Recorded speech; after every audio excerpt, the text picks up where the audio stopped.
Uh, we always talk about kid looking for finger foods, reaching for foods, but you got to be very careful. There are some foods that if a kid gets, could get in the lung, and we have a disaster. A good example is everybody knows is popcorn. Popcorn. There was a kid who died several years ago because he got one kernel of popcorn in his lung, and I think it was in a movie theater in the Bronx. So there was concern about popcorn. So any food the kid reaches for that could get in the lung that can't be absorbed, we get a problem. Is that true? The number one food causing obstruction of airway is a frankfurter because it doesn't dissolve.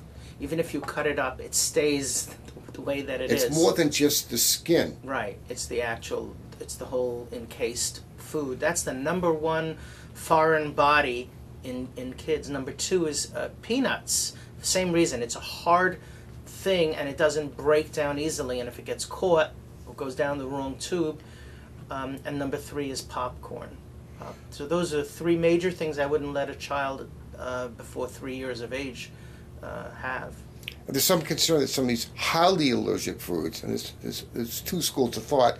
Some of the allergists say give it after 3. Some say you get the kid used to it under 3. There was an Israeli study that was done, so a little bit of peanut butter a year, the kid less allergy. But most American allergists I have talked to, they like to give it much later. Would you agree with that concept? I agree with giving it later, and the foods in general are, they can be, if you've been had a reaction to milk, you're 30% likely to have a reaction to soy.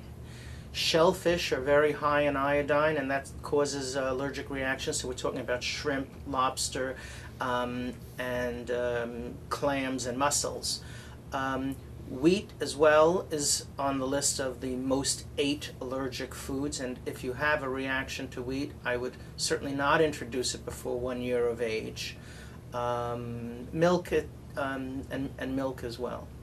So in other words, you should speak to your own pediatrician, but most people say giving it later, you may have less problems with the child, but there is a different school of thought we have to bring to everybody's attention. And kids can outgrow those allergies. My nephew had a milk allergy when he was an infant, and every time he tried to reintroduce it, rash over the whole body. But by the time he was 6 years of age, he had outgrown it. I always tell people allergy is something, it's similar to money. It can leave.